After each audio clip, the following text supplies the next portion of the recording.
So what's going on guys, Kade is here and welcome back to a brand new video. For today I will show you the top 3 best open world builds for PvP and PvE in New World. So for each and every single build I will explain what attributes, weapon masteries and even weapon and gear perks you want to have. Then what gems and gear you want to use to get out your stats as much damage as possible. Then as well I will show you the best gameplay of me using different weapons, so you would know which abilities you want to use first on your enemies and much more. So if all this sounds interesting to you, then let's get right into it. So then moving over to the first open world build, which is the spear and rapier, and these are the attributes you want to have. So no matter from which level you start using this build, you first of all want to get your dexterity to 200 and then get 50 points in constitution and then continue putting everything else in dexterity. And around level 60 you should have 300 dexterity and 150 constitution. And lastly, for your gear you want to go with the light category, and the best setup is to have medium chest piece and then the rest light equipment. So then taking a closer look at the first weapon, which is the spear, and these are the weapon masteries you want to have. So first of all you want to unlock right from the start the first ability called the skewer and then get these 4 perks. Then afterwards unlock the second ability called the vault kick and then get these 3 perks. Then from here let's move over to the other side and get this 1 perk. And then lastly unlock the last third ability called the sweep and then get these 2 perks, and that's it. Now you can spend your points in whatever order you like. So then let's go over to the second weapon, which is the rapier, and these are the weapon masteries you want to have. So first of all you want to unlock both these 2 abilities called the evade and fleech and then get these 4 perks. Then from here let's move over to the other side and unlock the last third ability called the tondo and then get these 4 perks, and that's it. Now again from this moment you can use your points in whatever order you prefer. Okay, so now let's go over to the gameplay where I'll show you the best way to play this build. And for the first weapon we have the spear, and the first Q spell is called the sweep, which if you hit an enemy makes him drop down to the ground. Then the second ability is called the vault kick, and if you land it you will stun an enemy for 1.5 seconds. And then lastly we have the F ability called the skewer, and after activating your character will rush towards a target dealing 120% additional damage and applying a bleed effect on the enemy. And then moving over to the second weapon, which is the rapier, and the first Q spell is called evade, which by activating makes you invulnerable for a split second, and it can be good in dodging enemy attacks, but you have to know how to use it. So then we have this second ability called the tondo, and that slashes your enemy for 5-meter range, and this strike will apply a bleed effect on the enemy, dealing 85% weapon damage for the next 12 seconds, and this bleed can stack up to 3 times. And then lastly we have the fleech ability, which deals damage and provides a small but nice mobility / dash spell. Okay, so then for the combat, the best way to attack a player at the start is to find your target and then run towards him. And before attacking, use 1 dodge roll and then right after use the sweep ability and then do 1 light attack. Then afterwards dodge again and use the vault kick, and then right after activate the skewer ability as well. Then from here switch to the rapier and use the tondo ability, then fleech and then do 1 or 2 heavy or light attacks, while at the same time using the evade ability as soon as you get it off cooldown, and that's about it. So the reason why we want to keep on dodging is to not have ever 100% stamina, and this will activate our opal gems on the weapons. And then the second reason is for the spear aggressive maneuver perk. So each dodge roll that we do, and if we use an ability right after, our cooldowns get reduced to all spear abilities by 25%. So basically if you can, before using each of your abilities, dodge once, and this will give you super quick cooldowns on the spear. Just of course remember that this build is mainly meant for fast combos and applying a bleed effect on your enemy. So in open world you want to attack a target and apply as much bleed as you can, then back off from the target for a second or 2 and then come back to him and repeat the same process, and by this time he should be eliminated. There are multiple playstyles with this build, so most importantly learn what each ability does, and with time and practice you will know what to do in each fight, and that's about it. So now for my last and final conclusions for this build.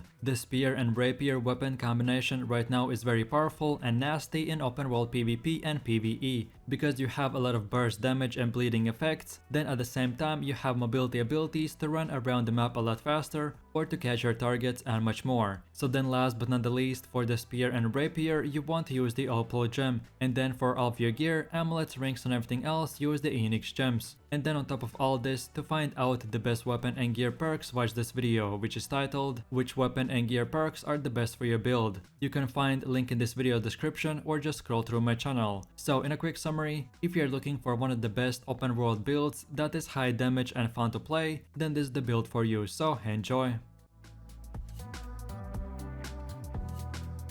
So then moving over to the second build, which is the bow and hatchet, and these are the attributes you want to have. So no matter from which level you start using this build, you first of all want to get your dexterity to 200 and then get 50 points in constitution and then continue putting everything else in dexterity. And around level 60 you should have 300 dexterity and 150 constitution. And lastly, for your gear you want to go with the light category, and the best setup is to have medium chest piece and then the rest light equipment. So then taking a closer look at the first weapon, which is the bow, and these are the weapon masteries you want to have. So first things first, you want to unlock the first ability called the evade shot and then get these 3 perks. Then afterwards get the second ability called the poison shot and then get these 3 perks. Then from here let's move over to the other side and unlock the last third ability called the penetrating shot and then get these 4 perks, and that's it. Now from this point and onwards, you're free to pick and choose which perks you want to unlock next. So then moving over to the second weapon, which is the hatchet, and these are the weapon masteries you want to have. So first of all you want to unlock the berserk ability with these 2 perks. Then afterwards unlock the second ability called the feral rush and then get these 2 perks. Then lastly unlock the last third ability with these 2 perks, and that's it.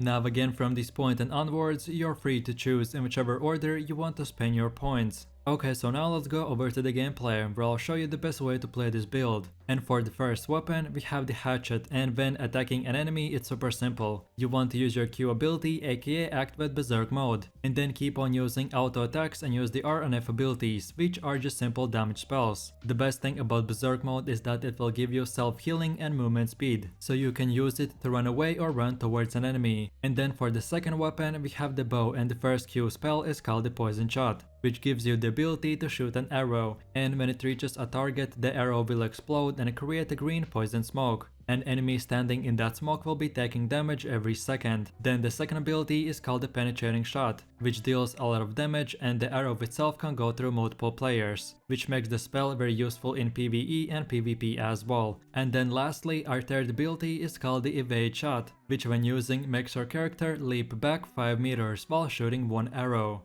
Okay, so the best way to attack a player is at the start, always try to have a distance between you and the enemy. So no matter if you're farming mobs in PvE or doing solo PvP, the same principle and rules apply. So from distance you want to use the bow, and the way I like to do it is shoot 1 normal attack and then shoot the poison shot and then use the penetrating shot, and this will poison the enemy and make him take damage every second. Then from here always try to keep on using your dodge rolls and swapping your weapon, and this will activate your perks on the bow, which will give you the ability to get haste and damage increase. So for as long as you keep your distance, keep using the bow, but then when the enemy comes close to you or you to him, switch to the hatchet and activate berserk mode, and use the R and F abilities whenever they get off cooldown. And then lastly, to again create even more distance, switch back to the bow, and by using the evade shot and normal attacks, you should be able to finish off the enemy. My main point that I want you to understand is to use the bow for range attacks, and for close distance fighting keep on using the hatchet. Both weapons are very high damage, and the hatchet is more meant for spamming left clicks, while the bow will take more time to practice aiming. And then the last thing I want you to practice is dodge rolling and swapping your weapon back and forth. So it's very simple, you normally run, then dodge once, and before the animation ends you swap your weapons. So then without the animation you can dodge twice, and this will give you more crit chance and just general movement speed. This one dodge and swapping from bow to hatchet and then back to bow will give you nice speed boosts, which you can use normally to run around the map a lot faster, or in PvP and PvE to create even more distance and make yourself a very hard target to catch. So now for my last and final conclusions for this build. This bow and hatchet weapon combination right now is one of the best solo open world builds for PvP and PvE.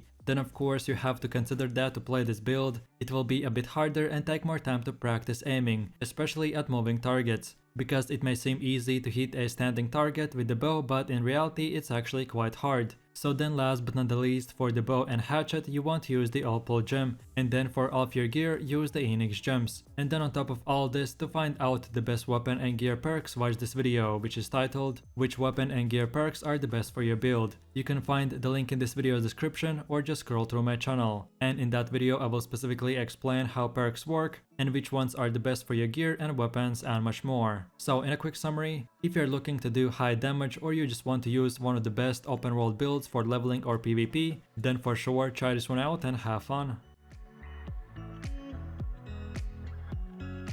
So then moving over to my last and final build, which is the one and only Great Axe and Hatchet, and these are the attributes you want to have. So then if you start using this build from level 0, like you can see, you always want to split all of your attribute points to half. So put 50% into strength and 50 in constitution. And around level 60 you should have 250 strength and 200 constitution. And then last but not the least, for your armor, you can this time make a choice to go with the medium or full heavy category. I have seen bunch of players going with the medium, and having the ability to have 3 medium jumps while being melee is pretty good. Or on the other hand, being a bit more tankier with the heavy category is better for some other players. So I would recommend for you to try out both these setups and see which one you like better. So then if you choose to go with the heavy category, you want to go with full heavy armor, and for your character to look better, you can even equip a shield on your back as well. Or then if you choose to go with the medium category, then your setup should be heavy helmet, heavy chest armor, medium gloves, light pants and medium boots. So then for our first weapon we have the Great Axe, and these are the weapon masteries you want to have. So first of all you want to unlock the first ability called the Maelstrom, and then get these 3 perks. Then afterwards unlock the second ability called the Gravity Well, and then get these 3 perks. Then from this point, now let's move over to the other side and unlock this 1 perk. And then lastly unlock the last third ability called the Charge, and then get these 4 perks. And now from this point you're free to pick and choose which perks you want to unlock next. So then let's go over to the second weapon, which is the Hatchet, and these are the weapon masteries you want to have. So first of all you want to unlock the Berserk ability with these 2 perks. Then afterwards unlock the second ability called the Feral Rush, and then get these 2 perks. Then lastly unlock the last third ability called the Raging Torrent with these 2 perks. And now from here, let's take a closer look at the other side and unlock this 1 perk, and that's it. Now again from this point and onwards, you're free to choose in whichever order you want to spend your points. So then let's move over to the gameplay where I'll show you the best way to play this build. So first things first, for your Great Axe Q ability we have the Gravity Well, which you can just aim and shoot.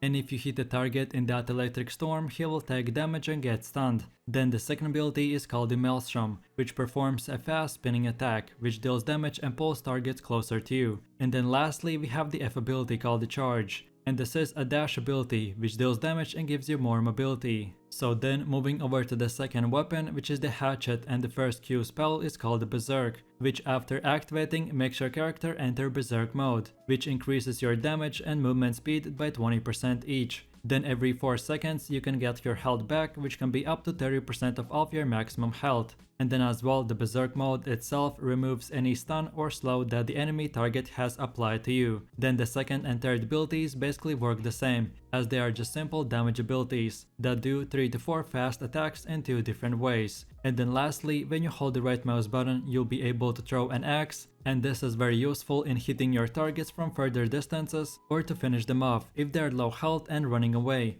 And as you anyways block all the damage with a Great Axe, then this Hatchet option comes in very handy. So the way you want to attack an enemy in combat is by first of all using the Great Axe and then activating the Gravity Well, which will stun the target, and then follow that up with the Maelstrom ability, which will do damage and pull target closer to you. Then at this point, switch to the Hatchet and activate Berserk mode, and keep on using the light attacks plus the R and F abilities whenever they come off cooldown. And then lastly, to get out of a dangerous position or to catch a player, switch back to the Great Axe and use the Charge ability, and that's about it. So now for my last and final conclusions for this build. This Great Axe and Hatchet weapon combination right now is super strong, and as a melee bruiser you can win every single 1v1 or even 1v2 in open world against almost any type of player. So then lastly, for the Great Axe and Hatchet for PvP, you want to use the Opal gem, and then if you ever decide to do PvE with the same build, then get the Carnelian gem. And then for all of your gear, amulets, rings and everything else, use use the Enix gems. And then again, like I explained in the first two builds, to find out the best weapon and gear perks, watch this video, which link I will put in this video's description or just scroll through my channel. And in that specific guide I will explain how perks work and which ones are the best for your gear and weapons and much more. So if you're looking to be super tanky and hard to kill, but as well have the ability to do a bunch of damage in open world content, then this is the build for you. So I hope you have fun. And that's about it. So I really do appreciate everyone for watching, guys, and I hope you enjoyed it. If you have any suggestions, feedback, or other good open world builds that you would like to see in the next video, then feel free to leave your comments in the comment section down below. And while you're doing that, please click like, subscribe, and enable that notification bell, so this way you could support the channel and you won't miss any more amazing content from me.